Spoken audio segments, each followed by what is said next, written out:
আর সুপ্রিয় দর্শক, যেটি আমরা জানতে পারছিলাম সেটি হচ্ছে একজন ড্রাইভারের কাছ থেকে। আর সেই ড্রাইভারটি বলল যে এই রাস্তার বেহাল দশার কারণে তাদের গাড়ির পার্টস প্যানেলের প্রবলেম হচ্ছে এবং বডির ক্ষয়ক্ষতি হচ্ছে।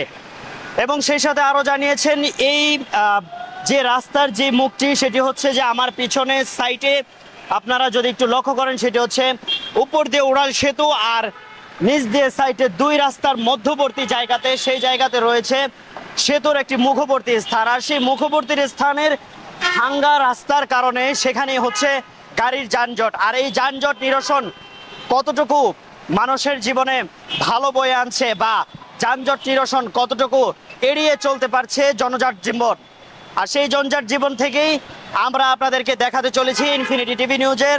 আমি আছি নাদিম শেখ আদর।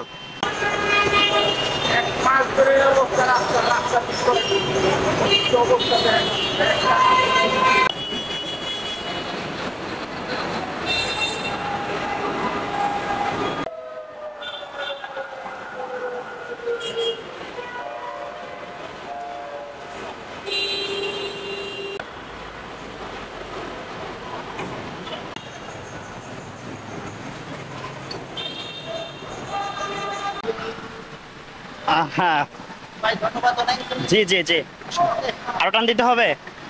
আচ্ছা সুপ্রিয় দর্শক, এই হচ্ছে বর্তমান রাস্তার পরিস্থিতি। আমরা দেখতে পাচ্ছি যে গাড়ির আরেকটি যে বাম্পার রয়েছে সেই বাম্পারে আটকে গিয়েছে, একদম পুরোপুরিভাবে আটকে গিয়েছে।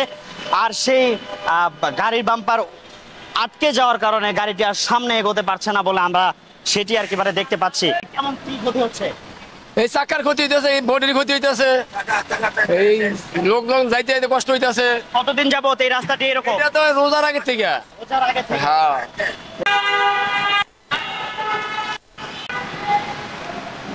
সুপ্রিয় দর্শক, দাঁড়িয়েছিলাম টঙ্গী আব্দুল্লাহপুর পোলল কাটেশ্বরের অপোজিটে, যেখানে আমি দাঁড়িয়ে রয়েছি প্রায় হাঁটুর সমান একটি গর্তের ভিতরে। রাস্তার হচ্ছে এই বেহাল দশা। বর্তমান ডিজিটাল সময়, ডিজিটাল যুগের ভিতরে আমরা রাস্তার মধ্যে দাঁড়িয়ে একটি ড্রাইভার ভাই, এই ড্রাইভার ভাই, হ্যালো, এক্সকিউজ মি প্লিজ, ওনার কাছ থেকে জেনে নিব আজকের এই বেহাল দশার করুণ পরিণতি ওনারা কি ভোগ করছেন।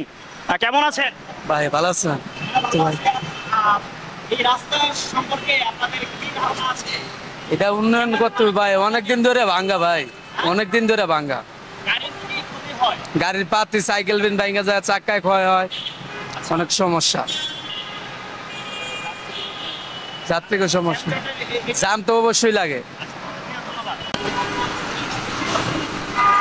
গাড়ির বাহির থেকে রাস্তা দিয়ে বা রাস্তার বাহির দিয়ে দেখতে গাড়ি যেমনভাবে চলাচল করে বা যেমন দেখায়, আমরা ঠিক গাড়ির ভিতরবর্তী অবস্থায় আমরা আছি।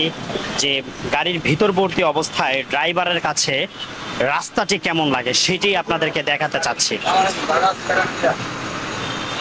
কতটুকু বেহাল দশার মধ্যবর্তী অবস্থা দিয়ে এই রাস্তা দিয়ে তারা গাড়ি চালাচ্ছে। দীর্ঘ প্রায় 3 থেকে 4 মাসের মতো ধরে এই রাস্তার এই বেহাল দশা, এমন করুণ পরিস্থিতি। আর সেই করুণ পরিস্থিতির মধ্যে দিয়ে তারা এমনভাবে গাড়ি চালিয়ে যাচ্ছে।